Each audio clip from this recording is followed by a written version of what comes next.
Magín Díaz, Ay, mi mamá. economista de oficio, de profesión,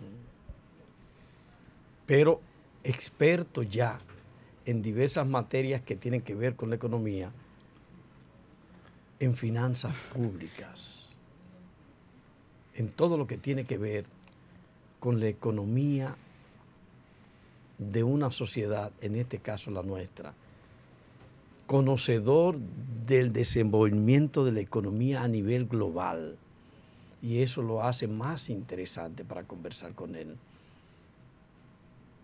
Bienvenido, Magín. Cómo no, gracias por invitarme y Pero estamos prestos aquí a responder. Magín, Salvador le hace esa a nivel- presentación como a nivel punto por punto, global, taratatán.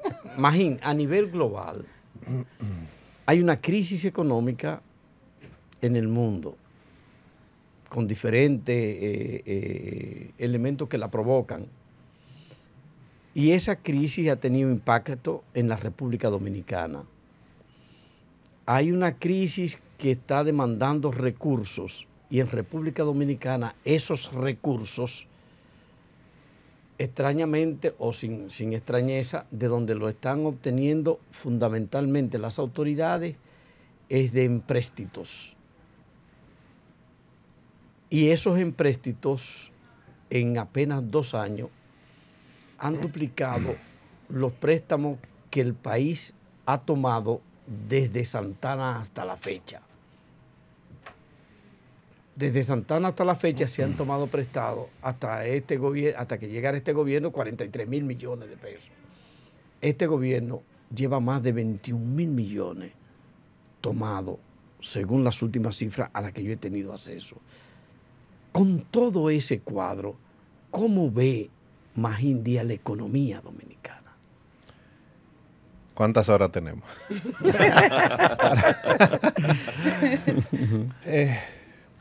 Bueno, el mundo, el mundo se dio vuelta con el COVID. Todo cambió a partir del año 2020, entonces se han sucedido una crisis tras otra. Por diversas razones, pero en el año 2020, por ejemplo, el 85% de los países del mundo tuvo un crecimiento negativo. Eso no había pasado nunca en la historia. Que haya una crisis realmente mundial. Cuando se habla, por ejemplo, de la crisis del 2008, fueron los 12 países desarrollados, esa gran crisis financiera. En la Segunda Guerra Mundial, tal vez 20, 30 países cayeron sus economías. La Gran Depresión fue más o menos lo mismo, pero que 85% del mundo cayera, eso no se había visto. Entonces, el 2021 el mundo se recuperó, obviamente por las políticas aplicadas en el mundo entero y aquí, política fiscal y monetaria, pero entonces viene ahora el problema de la inflación. Y el impacto de la guerra. Y Ucrania, claro, Rusia, ¿no? la inflación, pero ya venía el problema de la inflación, pero ahora se volvió peor. Entonces ahora el petróleo es más caro, los productos agropecuarios más caros a nivel mundial, que son insumos para la producción acá, como el trigo, el maíz, la soya. Entonces ahora el problema es que la mayoría de los países está viviendo un periodo de inflación que no se veía en décadas. El mundo viene hasta el año 2019 un periodo de mucho crecimiento y con estabilidad de precios, con inflación muy baja. Por ejemplo, nosotros venimos de un periodo con inflación promedio en los últimos 8 años, antes del COVID, de 3%. Y lo mismo Estados Unidos y Europa. Entonces, ahora todo el mundo tiene inflación que no se ha visto en 30 años, en 40 años. Y por eso es que los gobiernos, pues, para evitar crisis sociales, pues este año o desde el año pasado, digamos, de mediados del año pasado, están subsidiando, en el caso nuestro estamos subsidiando los combustibles, estamos subsidiando más de 10 productos agropecuarios, además del aumento a las ayudas focalizadas a los hogares. Entonces, si eso no se hiciera, Magín, ¿qué podría pasar? Quizás podríamos vernos en el espejo de Ecuador, que tiene prácticamente una insurrección nacional de un importante sector de la población, especialmente los más pobres, porque el gobierno decidió también aplicar aumentos sobre los efectos negativos. Bueno, no hay duda de que si sin subsidio la inflación fuera mucho más alta. Y eso se puede poner hasta un número. La inflación nuestra está cerca de 10% anualizada. Creo que el último dato fue 9.6. Sin los subsidios probablemente estuviera más cerca de 14%, que es mucho. Ahora, ¿de dónde venimos? Vamos a suponer que sea 10%, que lo es. Es 3 veces más que los 10 años anteriores, porque era 3. Entonces, lo que se está viviendo es algo que muchos dominicanos jóvenes no habían vivido. Y es lo mismo que está pasando en Estados Unidos, que es la inflación más alta desde el año 1981. O sea, hace 40 años que en Estados Unidos no había una inflación de 8.6%, que es la inflación que ellos están teniendo ahora. Entonces, no hay una solución fácil a esto. Una solución es dar subsidio, apostando a que esto sea temporal. El gobierno no puede subsidiar todo, obviamente. Por eso hay muchos bienes y servicios que van subiendo de precio. Y lo que hace este gobierno y todos los gobiernos es, bueno, vamos a subsidiar lo más sensible, los combustibles y los alimentos. Y la producción nacional. Exacto. Entonces, bueno, los recursos no dan. Y hay que recurrir a la deuda. Entonces, una de los fundamentos de la teoría económica es que tú recurres a la deuda cuando hay este tipo de crisis para poder financiar la política fiscal. Y lo que el gobierno debe es decir, bueno, tendremos el debate de si la deuda es alta o es baja o es sostenible o no después. Ahora se trata de sobrevivir. Y bueno, yo siempre lo he dicho, el problema del gobierno no es que se esté endeudando más o no. Es un problema de narrativa, que tiene que cambiar su narrativa. ¿Por qué? Porque antes criticó que toda la deuda era mala. Y la deuda no es ni buena ni mala. Se justifica en muchos casos. Y la deuda era manejada profesionalmente en el gobierno pasado. No ha habido absolutamente ningún cambio en el manejo de la deuda, en la emisión de bonos soberanos, de bonos locales, préstamos con organismos internacionales. Entonces, bueno, ahora el gobierno tiene que salir a defender que la deuda se justifica. La alternativa tal vez es peor. Si no diéramos todos esos subsidios, bueno, la inflación fuera mucho más alta y que, fíjense ya la molestia que está causando en la población una inflación de 10. Imagínense que sea 15. Entonces, en términos de políticas públicas, sí. Puede ser siempre, se puede decir que se puede manejar más eficiente. Momento. Sí. Carlos del Pozo. Carlos Díaz, gracias por estar acá con nosotros. El COVID afectó, como usted bien señala, el 85% de los países del mundo. También la guerra de Rusia y Ucrania con el tema del aumento ha afectado también igual cantidad de países. Y también la dificultad de la logística, que es otro factor que incide en la inflación. Entonces, me gustaría saber, ¿cómo se prepararon países como Costa Rica, Panamá y Honduras para hoy tener una inflación más baja que la que tiene República Dominicana? Bueno, no es sustancialmente más baja, es un poquito más baja. O sea, en el año pasado, por ejemplo, en 2021, la inflación nuestra fue de cerca de 9% y la inflación promedio de la región fue 7%. No es que la inflación es 2 o 3% en esos países. Tal vez en Costa Rica es un poco más baja. Sí, pero, ¿cuánto fue el crecimiento promedio? Estoy ahora defendiendo al gobierno, ¿verdad? ¿Cuál fue el crecimiento promedio de América Latina? Fue 6 y el nuestro 12. Crecimos el doble. ¿Por qué? Porque hicimos más política fiscal o mejor y más, y yo creo que mejor política monetaria. Sí. Obviamente eso nos ayudó con el crecimiento económico junto a otras cosas que nos ayudaron, como por ejemplo el paquete fiscal de Estados Unidos ayudó al país, ayudó a las remesas, a las exportaciones, al turismo. La zona franca pero, también. Por eso, pero crecimos el doble. Entonces, si tú me preguntas a mí como economista, yo tolero un poquito más de inflación con el doble de crecimiento. Okay. Ahora, obviamente, al final la inflación es un tema monetario. Ahora los bancos centrales, el de aquí, el de todo el mundo, que están haciendo, están desmontando ese empuje monetario que dieron. Esas facilidades monetarias este año se están retirando. El Banco Central las retira de dos formas, aumentando las tasas de interés, que es lo que ha pasado en los últimos meses, y retirando liquidez de la economía, para quitar presiones a la inflación. Johanna Parra. En ese sentido, Magín, tenemos que en comparación con el año pasado, ¿verdad? Según dicen los estudios más recientes, la situación económica familiar se ha empeorado en más de un 50%. Y cuando nosotros hablamos que la economía familiar se ha empeorado, entonces también ese dato que acabas de dar sobre la tasa, pues que aumente el Banco Central. Entonces la pregunta es la siguiente: a nivel empresarial, eso definitivamente afecta a todo el que quiere o quiere buscar un préstamo para apalancarse. Entonces, entiende como economista que según la proyección que tenemos para este año, ¿va a seguir subiendo esa tasa o ese va a ser el promedio?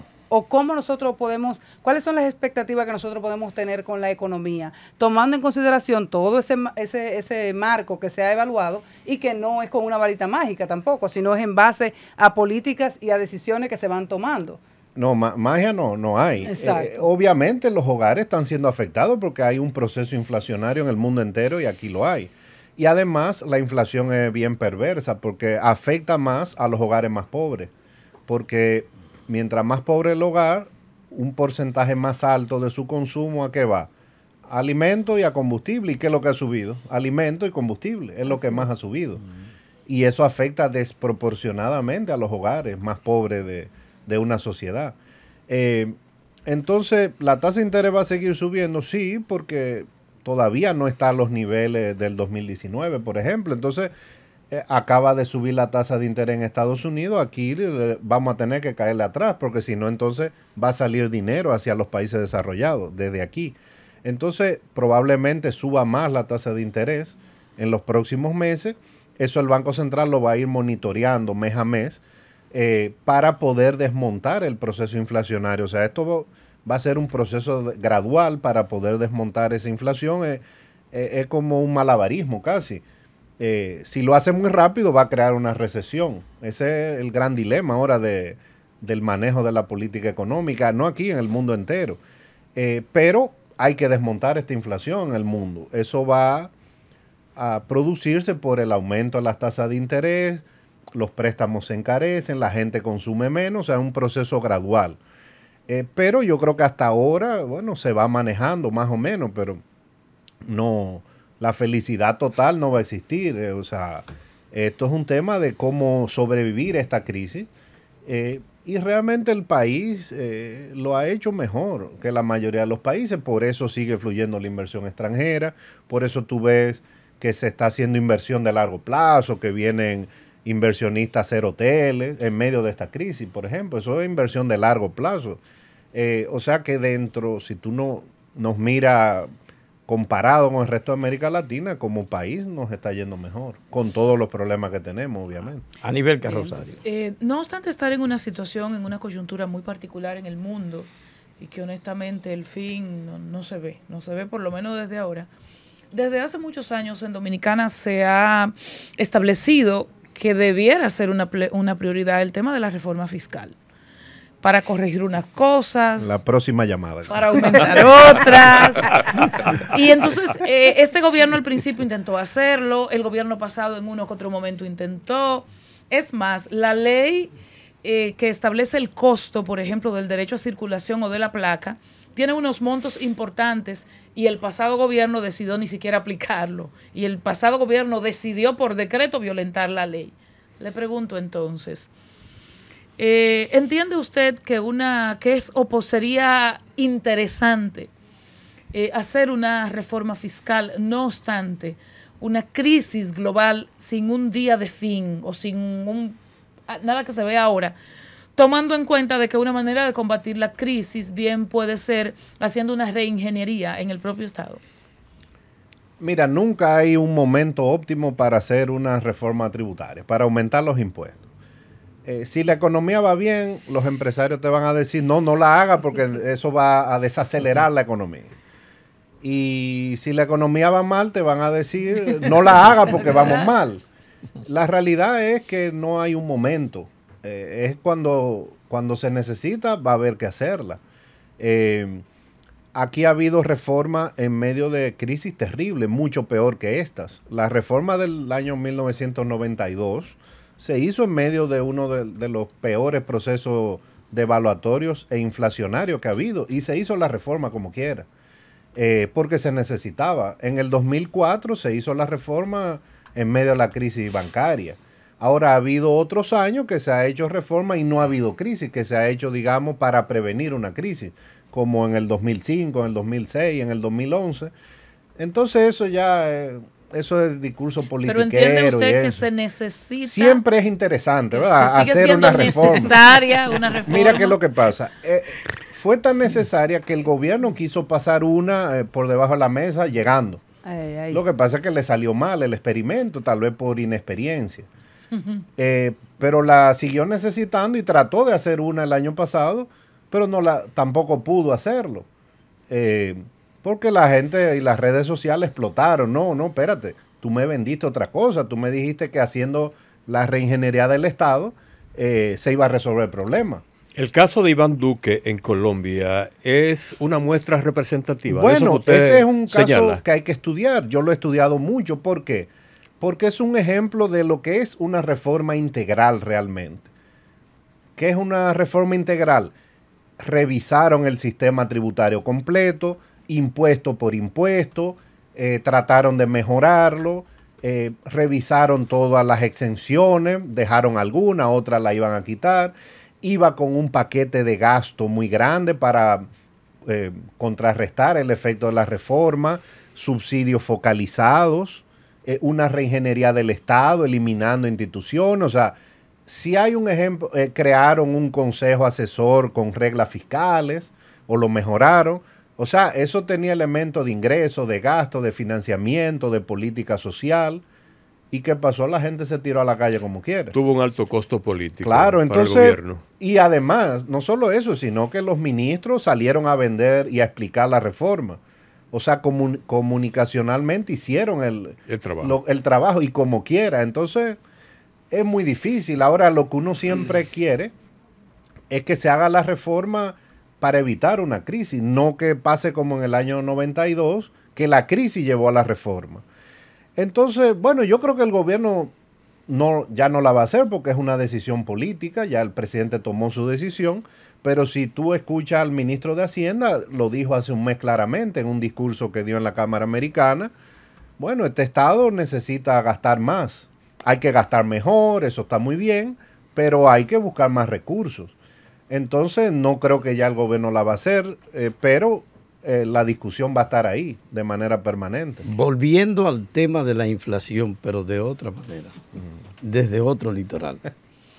Usted ha dicho que han subido de precio una enorme cantidad de artículos de consumo en el país, que inclusive el que quiera hacer limonada, que vaya buscando cómo lo va a hacer, porque los limones subieron en un 93% de su valor. Y así en una escala va señalando esa salsa de precios que van impactando sobre todo a la gente más pobre. Dos cosas en eso. ¿Hay alguna previsión de que esa inflación a corto plazo pueda detenerse y que esos precios pudieran mantenerse más o menos ya a donde llegaron? Por un lado. Y por otro lado, esa inflación, ¿cómo ha impactado y cuánto daño ha podido hacer al sector inmobiliario? Bueno, precisamente eso es la inflación, que todo sube de precio de manera sostenida y bueno, eso es lo que ha pasado, ya el proceso inflacionario nuestro, por encima, digamos, inflaciones del 6, 7% y en los últimos meses entre 8 y 9%, ya lleva casi 24 meses. Entonces, cuando ya el proceso lleva tanto tiempo, no baja de un mes a otro. Algunos precios en algún momento bajarán, pero el objetivo del Banco Central no es que se desplomen los precios, es que no sigan subiendo, porque generalmente se quedan a un nivel alto, más alto, y la economía se va adaptando a ese nivel. Si, por ejemplo, en los próximos meses la inflación es 0, eso no significa que los precios bajaron, sino que ya no subieron más.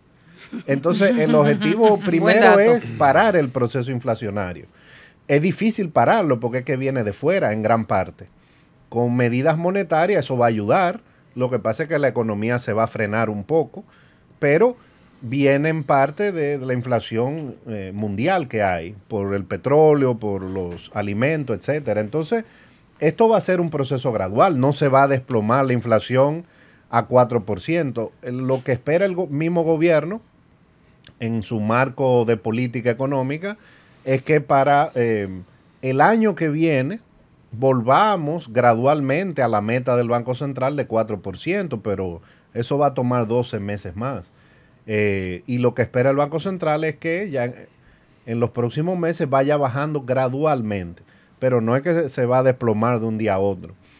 Y el sector inmobiliario o el sector construcción en general también no ha escapado. De hecho, la Oficina de Estadística publica un índice de inflación del costo de la vivienda. Y ese índice de inflación del sector llegó a casi 20% de inflación. O sea, el sector de construcción ha estado particularmente afectado por este proceso inflacionario. Por ejemplo, el acero, la madera, todo eso ha aumentado 30-40%. Y en promedio la inflación para la construcción ha sido mayor que la inflación general. Y eso se publica. Creo que el promedio en los últimos meses ha sido 15%, cuando la inflación general es cerca de 9%. Se estaba hablando de apartamentos de bajo costo, entre 2.600.000, que se ha disparado a más de 4.500.000 y desde ya mucha gente vaticina que un amplio sector de clase media que tenía alguna esperanza de tener vivienda, perdió toda esperanza de tener vivienda, por lo menos en la próxima década.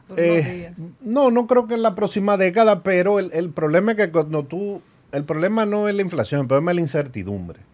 Porque cuando yo de hecho este fin de semana estuve hablando con varios ingenieros que construyen, el problema es que ellos están empezando a construir con un presupuesto y te cambian 3 o 4 meses. Entonces tú sabes cómo tú empiezas, pero no cómo tú vas a terminar. Por la volatilidad del acero, de la madera, de todos los insumos que hay en la construcción, que son cientos. Bueno, eso sí va a haber una reducción de ese sector o un decrecimiento, pero la experiencia indica que eso se puede recuperar en periodos no tan largos como 10 años. Luis José Chávez. Magín Díaz, le voy a hacer la siguiente pregunta porque veo que usted tiene el traje puesto de técnico y ciudadano. Y entonces me parece que tiene sentido aprovechar esta oportunidad. Usted es una persona que piensa bien y comunica bien. En la tradición democrática dominicana no hay muchos antecedentes de grandes acuerdos, de grandes pactos institucionales, políticos y sociales en favor de determinados propósitos de interés nacional. Pero si existiera la oportunidad, es decir, hubiera un resquicio para propiciar un gran acuerdo nacional, ¿en qué áreas usted propondría que se hagan énfasis en esta coyuntura? Ya me acordé. Mira, la pregunta es si ha habido acuerdos antes. Yo creo que siempre ha habido muchos acuerdos. Que no hay mucho, quizás sí. No hay mucho, pero sí es posible en esta coyuntura proponer un pacto nacional. Es que al final en cada crisis había que llegar a acuerdos. La pregunta es quién va a sustituir a Agripino, que era el que... Armador. Claro, que era el gran mediador. Hay que ver si el Consejo Económico y Social, sin él, bueno, puede jugar ese rol. Al final, el país ha sobrepasado las crisis con acuerdos políticos, porque al final, aunque si el tema es económico, es fiscal, es tributario, son acuerdos políticos a los que hay que llegar. Y eso se hizo con éxito en el 92, cuando la gran crisis de Balaguer, que se aprobó un paquete de reforma que fue lo que impulsó a la economía dominicana durante las siguientes 2 décadas. Se hizo cuando la crisis política del 94, Y también de una u otra forma cuando la crisis del 2003-2004, que hubo que aprobar reformas, al final se aprueban con acuerdos políticos. Entonces o sea, el gobierno ha enfrentado crisis sin precedentes, una detrás de otra. Cuando ya tú crees que está saliendo el COVID, entonces viene la guerra, el petróleo muy alto, los alimentos, o sea, una crisis mundial fuerte. Y al final, lo que hay que evitar que esto derive en una crisis social en el país. Entonces, ¿En cuáles áreas deberían hacerse énfasis en función de la posibilidad de un acuerdo nacional? Bueno, lo primero es evitar una crisis social, como ha habido en muchos países de América Latina. En Chile hubo una, incluso antes del COVID, en Colombia con el intento de reforma tributaria, en Ecuador actual y hace un par de años también. Entonces, bueno, hay que mantener la estabilidad social y política del país, porque esa estabilidad social y política es la que ha permitido que la economía sea la de mejor desempeño en América Latina en los últimos 30 años. Y esa estabilidad y esa certeza que tienen los inversionistas es lo que ha traído inversión de largo plazo, que es la que ha contribuido a que el país se desarrollara. Entonces, yo en ese sentido creo que la clase política a la hora de la verdad siempre se ha sentado a discutir. Si al final es un tema de reformas estructurales como la fiscal o la laboral, que está pendiente, la del Código Laboral. La educativa. La educativa, para ver qué se puede hacer para mejorar el 4%. Yo creo que el presidente pues tendrá que sentarse con la oposición y siempre ha pasado que al final se llega a un acuerdo pensando en el país. Carlos del Pozo.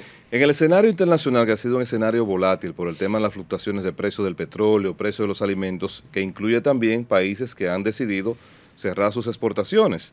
¿Usted no cree que ha sido un error de crear expectativas con que la tasa cero, la implementación de la ley de tasa cero, iba a reducir los precios en República Dominicana? Y si usted cree que realmente hay posibilidad de que esas importaciones se puedan colocar en el mercado a precios más bajos.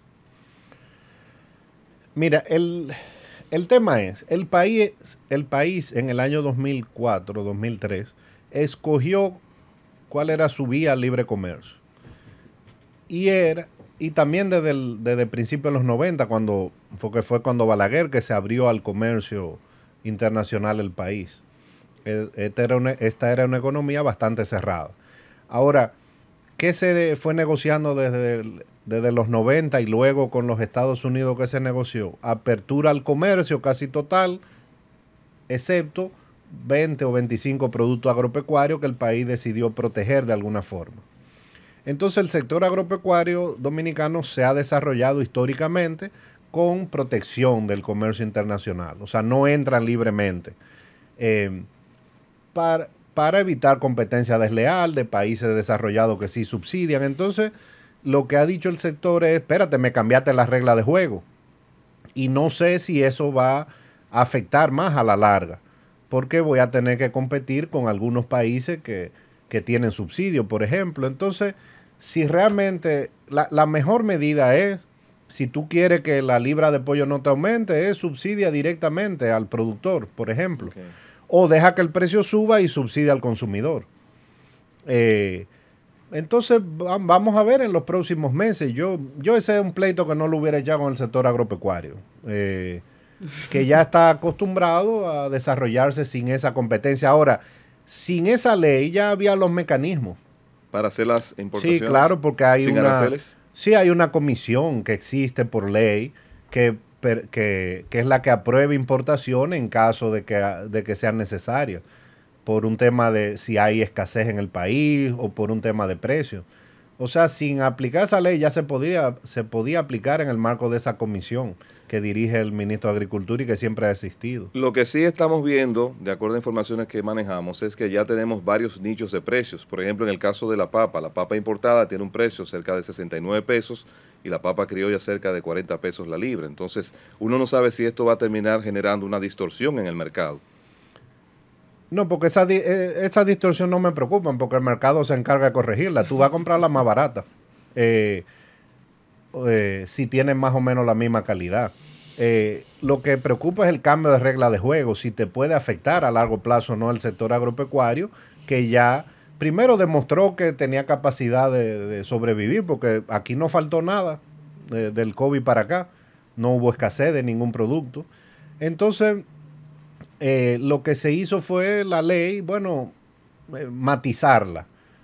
Para importar tiene que pasar por la comisión esta que tiene varios ministros.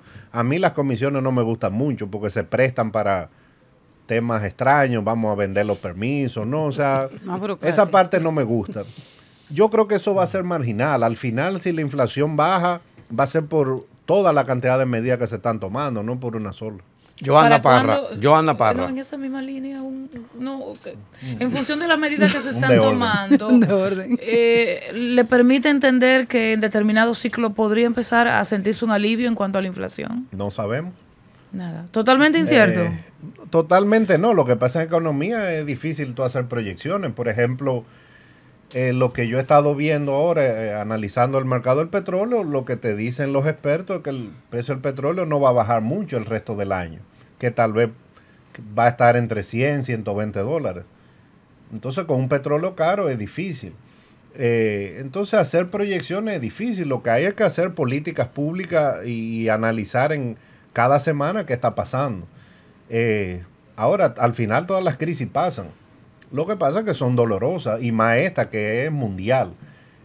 Si Estados Unidos, por ejemplo, entra en una recesión, eso crea un problema el año próximo en el país, que lo que se espera es que Estados Unidos entre en recesión. Entonces, tal vez la inflación vaya bajando este año, pero entonces el año que viene, si hay recesión en Estados Unidos, eso tú lo vas a ver en menos remesas, menos exportaciones. Claro. Entonces, esto es un tema de tratar de hacer la mejor o más eficiente políticas públicas y evitar una catástrofe mayor en términos sociales, por ejemplo. Cuando vemos, por ejemplo, Magín, ahí, quiero que me analice dos puntos. Primero, el empleo en la República Dominicana y además saber hasta dónde esto podría estar equilibrando el tema económico. Ya hablamos ahorita de los hogares y también, pues, obviamente, hasta cómo está. Pero no obstante eso, también me gustaría saber hasta dónde empuja el tema de la economía, esta situación del sector eléctrico donde se entiende de que habrán altas tarifas o que se seguirá subiendo la tarifa del sector eléctrico. Y me gustaría que me analice por esa parte esos dos aspectos. Pero tenemos mucho tiempo. Este no, hágalo brevemente. 2 minutos. 2 minutos. 2 minutos. Hágalo brevemente. Usted mira, puede. Escríbeme. Dada la magnitud de la crisis, dado que el país cerró al igual que la mayoría de los países, de que el turismo se fue a cero en el 2020 y que el gobierno le dijo a los sectores, ustedes tienen que cerrar, excepto el sector agropecuario y un par de sectores más. Sí. Básicamente se han recuperado todos los empleos que se perdieron. No significa que son los empleos de calidad, ha aumentado el empleo informal, pero eso es normal después de una crisis, no se va a mejorar, además de que tú recuperaste el empleo, mágicamente no se va a mejorar la formalidad del país, claro, ni mucho menos. Pero la recuperación, por ejemplo, del turismo ha sorprendido a todo el mundo. Literalmente a todo el mundo, porque hasta han dicho que la Organización Mundial del Turismo dijo que era la recuperación de un país más espectacular.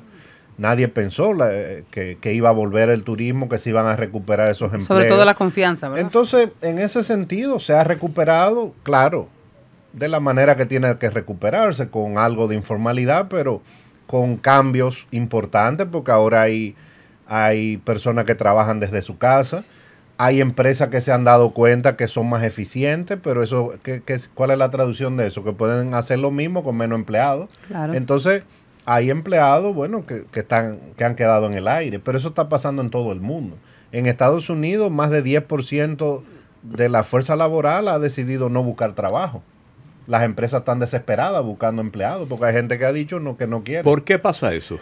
Bueno, puede ser una combinación de cosas. Puede ser que las ayudas que se hayan dado a los desempleados fueran tan grandes que le quitaron el incentivo a gente a buscar trabajo. En la medida que se han ido desmontando, tal vez van a ir volviendo. Hay gente que estaba cerca de la edad de retiro que ha dicho, yo no quiero correr el riesgo de que se me pegue el COVID, mejor me quedo en mi casa, espero mi pensión. O sea, hay gente que se ha tenido que transformar tecnológicamente y no ha podido. Entonces, el mundo está en los mercados laborales a una recomposición. Pero dado todos esos factores, yo creo que la recuperación del empleo aquí ha sido notable. Imagínate. Ahí quedó con la tarifa eléctrica, el impacto. El impacto. Ahí era que iba. Ahí era que iba. No, justamente. Más otro programa. Justamente nos acaba de llegar poquito. un informe relativo a las barcazas que están ubicadas en el río Sama. Un informe de que una comisión, una alianza mundial de derecho ambiental reveló cómo la contaminación térmica del aire, el ruido y la vibración de 2 barcazas de generación eléctrica propiedad de Seaboard Transcontinental ubicada sobre el río Sama afectan gravemente la salud de los moradores de la zona. Ese es un informe que empezó a circular ahora mismo. Y usted escribía sobre las rígidas finanzas del sector eléctrico. Él está ahí con la respuesta. Haciendo precisiones en torno a eso. ¿Cómo está el sector eléctrico? ¿Cómo se está manejando? Y además, apuntaba en otro de los artículos sobre el problema o el tema que tenía el gobierno, apuntado a partir de decir, si pasa el precio del petróleo de 115, nosotros no podríamos seguir subsidiando a partir de ahí.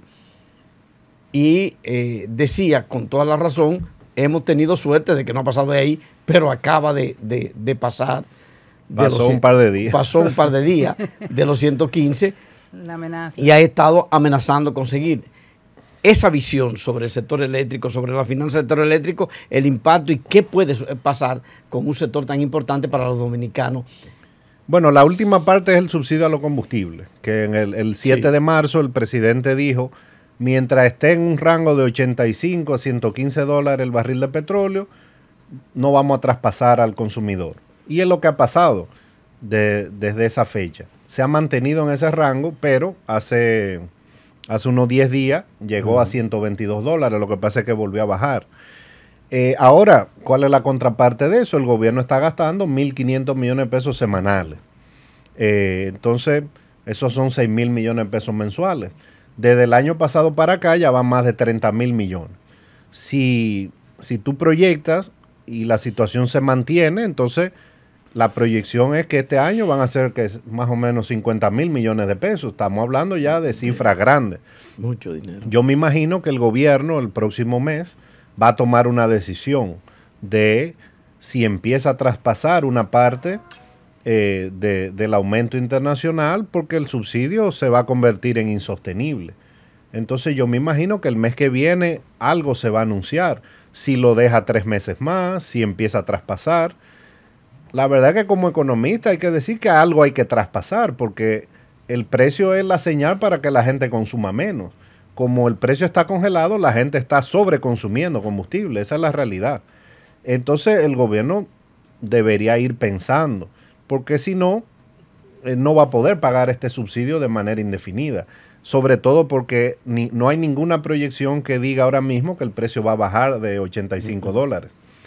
La mejor proyección es que se va a mantener entre 100 y 105, 110 dólares. Ahora un poco más del doble de antes de la crisis, ¿no? Sí, seguro, más que el doble. Mucho más. El año pasado el promedio fue 70, este año va como en 110, pero el año anterior es de entre 40 y 50 dólares. Ese es el sector combustible. Ahora, el tema eléctrico, de ahí hacemos un programa entero. Las finanzas son rígidas, o sea, la verdad es que, y hemos tenido mala suerte. ¿Cuál fue la estrategia del Estado dominicano?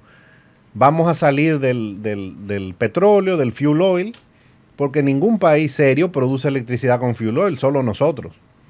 El fuel oil no es para electricidad, es para transporte o industria. Entonces salimos del fuel oil, nos vamos a carbón, gas natural, que es lo que podemos. Y vino la desgracia. Entonces es la primera vez en la historia que el carbón sube. Y además subió el gas natural y subió el fuel oil, que queda un 10%. Hay entonces, una vaina. Lo que ha enfrentado el gobierno es que en el 2021 subieron los 3 combustibles, carbón, gas natural y fuel oil. Y ahora, este año han subido más. Entonces, no ha habido una mejora en la gestión. Las pérdidas han seguido. Porque no va a cambiar eso de un mes a otro, de un año a otro, si tú sigues haciendo lo mismo. Entonces, bueno, las pérdidas están por ahí por el 30%, un poquito más. Las cobranzas andan por un poco más del 90%, pero eso no da.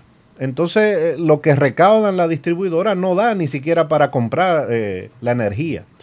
Entonces, la distribuidora, ¿qué déficit tuvieron el año pasado? $1,000 millones, más el déficit de Punta Catalina, porque el carbón estaba muy caro. Tú sumas esos dos y te da $1,300 millones.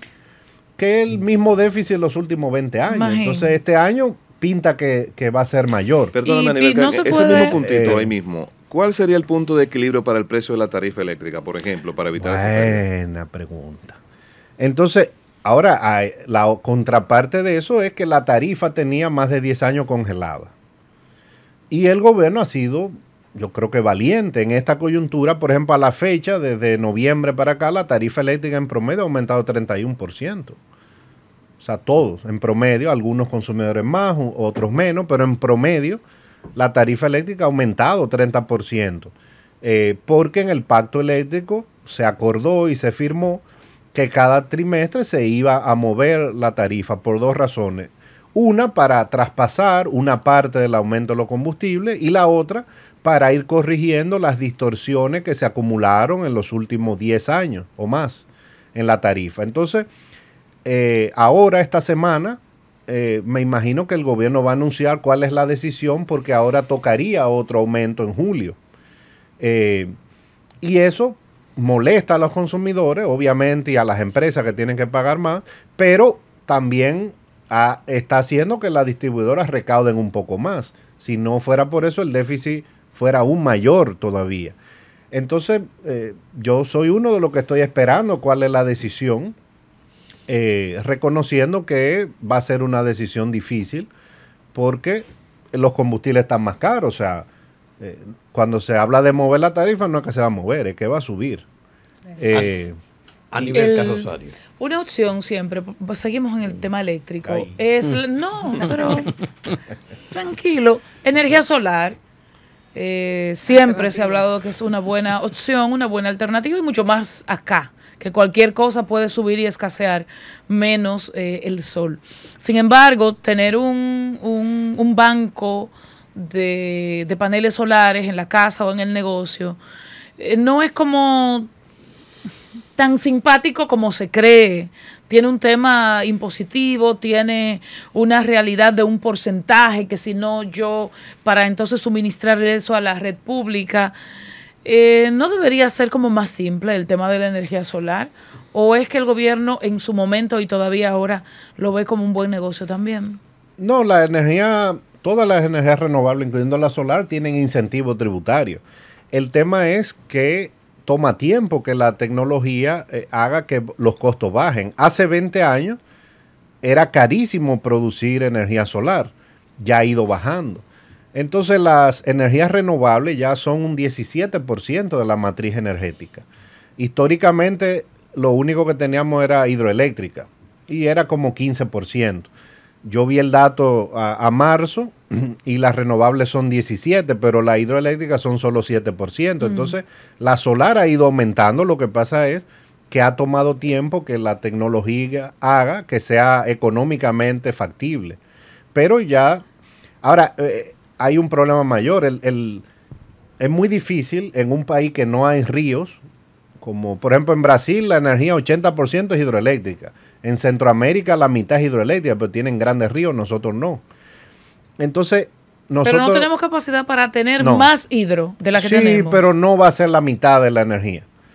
Y la otra que es renovable, que es la solar y la energía de viento, que ya entre las dos deben ser un 10%, no es energía de base. La energía de base es la que tú puedes prender en cualquier momento, porque si no hay brisa no hay electricidad. Entonces, esa energía de base es carbón, gas y algo de fuel oil. El problema es que tuvimos la mala suerte que ahora el carbón y el gas subieron, cuando históricamente son bastante estables de precio. Entonces, por eso es que el gobierno sacó ahora un par de licitaciones para aumentar las plantas de gas. Y vienen nuevas plantas que se van a empezar a construir este mismo año. El uso, por ejemplo, de la energía eléctrica para alimentar el parque automotriz, ¿no es una buena promesa en ese sentido? Bueno, pero hay que producir electricidad. O sea, eso ayuda con la contaminación de los fósiles. Por eso el mundo se está moviendo más a carros eléctricos.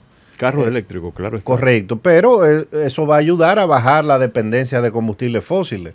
Pero eso va a tomar todavía para países como nosotros décadas. En lo que hacemos una matriz eléctrica que sea razonablemente estable, porque el problema es que en lo que yo estoy hablando, y estamos en el 2022, estamos hablando todavía de que hay crisis de apagones. Eso no debería ser. Primero hay que resolver ese tema y después vamos a ir cambiando a temas más potables ambientalmente. Imagín, de repente estamos hablando de inflación, una inflación que no cede y que las perspectivas son que se mantenga y que incluso pueda aumentar. Por un lado.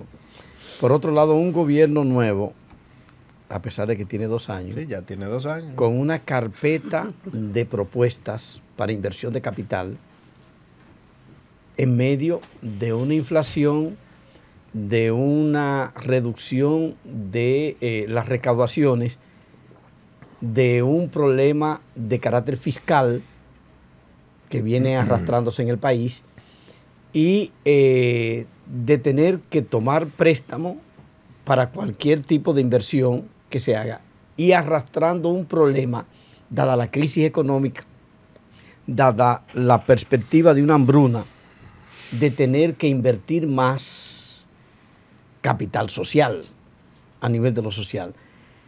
¿Cuál es la perspectiva de esos sectores que se han engrosado en la pobreza en toda América Latina, no solo en República Dominicana, pero aquí ha habido un incremento de la pobreza y un volumen mayor de seres humanos, de ciudadanos dominicanos que han pasado a engrosar una franja de pobreza que ya habíamos superado prácticamente? ¿Cuál es la perspectiva de la inversión de capital y de la inversión social que tiene este gobierno? Bueno, la perspectiva es que lo que el gobierno tenía en carpeta se va a quedar en carpeta. Porque el plan de gobierno que hizo era bajo condiciones muy diferentes a las que están ahora. Hace 3 años nadie tenía idea de que todo esto iba a pasar. Entonces, yo no veo que se vayan a hacer grandes proyectos de infraestructura, por ejemplo, porque la prioridad va a ser el gasto social. Y es lo que ha hecho el gobierno, ha aumentado el gasto social, ha aumentado los subsidios, eso ha evitado que la pobreza aumente mucho más. Y en ese sentido ha sido exitoso el gobierno, pero no lo puede hacer todo. No puede aumentar los subsidios, aumentar el gasto social, evitar que aumente la pobreza y además hacer grandes obras de infraestructura porque el dinero no da, aún con los préstamos. Entonces, la inversión el año pasado fue relativamente baja. Al final se ejecutó lo que está en el presupuesto, pero que era bajo, era un poco 2.3% del PIB, unos más o menos 120 mil millones de pesos. Eso es poco, pero tampoco fue que se gastó. Como el gobierno no pudo ejecutar, el último mes lo que hizo fue, como tenía la apropiación presupuestaria, se lo transfirió a algunas instituciones descentralizadas para que lo vayan gastando este año. Pero la prioridad es sobrevivir. La prioridad es gastar en vacunas, gastar en salud. Y luego se verá proyectos grandes de infraestructura. Hay una apuesta del gobierno a las alianzas público-privadas, pero eso es una apuesta, eso toma tiempo. Fíjate en 2 años cuántos proyectos de eso hay. Pero en ese puntito, ¿no? Se ha anunciado. Por lo menos el caso bueno, el de Pedernales, ese uno, pero yo no tengo claro, tengo que hablar con la gente que maneja. No sé bien si es fideicomiso, si es alianza público-privada, no sé lo que es, pero eso no te va a cerrar la brecha de infraestructura que tiene un país. El gobierno ha planteado, en el caso de Pedernales, construirle una parte de la infraestructura y que a partir de la ubicación de esa parte de la infraestructura que construya, entonces abrirse a la inversión pública-privada, a la inversión privada tanto de recursos del exterior como local. Hasta ahí Mira, y ya lo anunció y ya creo que empezó, y si ese es el único gran proyecto, bueno, es un éxito en medio de esta crisis. No, se queda el tren y el monorriel. Bueno, ya lo licitó y ya creo que ya está adjudicado. Sí, Entonces, sí, así es. Y se anunció la extensión de una línea del metro. Hacer también 2 o 3 grandes proyectos en medio de esta crisis, bueno, sería un logro. Yo no creo que vengan 20 proyectos de alianza público-privada, porque en esta coyuntura, también de tanta incertidumbre, para el sector privado poner dinero va a pedir mucha garantía. Así es. Carlos del Pozo, En una última términos pregunta. de finanzas públicas, cuando uno compara, por ejemplo, la economía familiar y se habla de ahorro, me gustaría saber, cuando el gobierno, por ejemplo, no ejecuta en el presupuesto que habla de ahorro, si ese término está bien empleado en ese punto.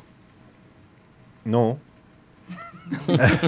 No, porque el gobierno sigue... No, porque se da la dinámica de que te explican. Dicen, el gobierno se ahorró 2.000, 3.000 millones. Ok. Porque el gasto público no bajó el año pasado. Fue más alto que los años anteriores, de hecho. El déficit...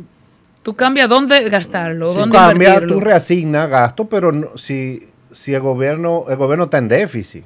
El déficit sí bajó mucho del 2020 al 2021, pero fue déficit. Y mientras tú tengas déficit, tú no estás ahorrando. Tú tienes que endeudarte. Entonces, fue notable la reducción del déficit. En el 2020 el déficit fue más de 300.000 millones de pesos del gobierno, más de 7% del PIB, un poco más. Y el año pasado fue un poco menos de 3% del PIB. Pero es déficit, entonces ahorro no es. Se daba esa dicotomía. Tú veías que decía, el gobierno se ahorró 5.000 millones en tal cosa, pero al otro día en el Congreso estaban sometiendo un préstamo por 600, 700 millones. Lo que pasa es reasignación de gasto. Okay. Pero que ocurre siempre también, porque es un gobierno nuevo, es otro partido, y bueno, tal vez el gobierno pasado gastaba en escritorio, ahora lo gastan en silla, qué sé yo. Pero bueno, es reasignación de gasto. El gobierno anunció, por ejemplo, el propio presidente de la República dispuso medidas para suprimir la multiplicidad de entidades para la ejecución o para la gestión de las mismas funciones. Pero caso eso, sector eléctrico, sí, caso sector transporte, por ejemplo, perfecto. E inclusive en el plano alrededor del propio ejercicio del presidente, de su oficina, el presidente Abinader habló de ahorros notables. Bueno, la ley que creó el Intran fusionó muchas entidades del sector Sí, pero al final se gasta lo mismo o se gasta más. Por ejemplo, vamos a eliminar la OISOE, pero creamos el Ministerio de Vivienda. O vamos a eliminar 10 instituciones, pero le vamos a dar más presupuesto a salud, o tuvimos que gastar más en vacunas. Sí, entonces tuvimos que desatender sectores. Reasignar gastos. Reasignar y racionalizar el gasto. Tal vez el gasto es más eficiente, pero el gasto en términos nominales el año pasado fue más alto. Y en términos relativos también. El año pasado el gasto fue por lo menos un punto del PIB más alto que antes de la crisis. Porque hubo más gasto en salud, más gasto social. Claro. Entonces es una reasignación de gasto. Pero si hubiera habido ahorro, no hay déficit. Bueno, gracias a Magín Díaz. Ay, me duele la cabeza. No, muchísimas gracias por compartir con nosotros este diálogo en esta tarde. Enteramente a las órdenes, reiterando. Lo hemos dado sin aire. Y que vamos a tener y a necesitar para que muchas cosas se mantengan con la claridad necesaria. Porque en lugar de la desesperanza y la falta de conocimiento, es mejor saber a ciencia cierta sobre qué base estamos caminando.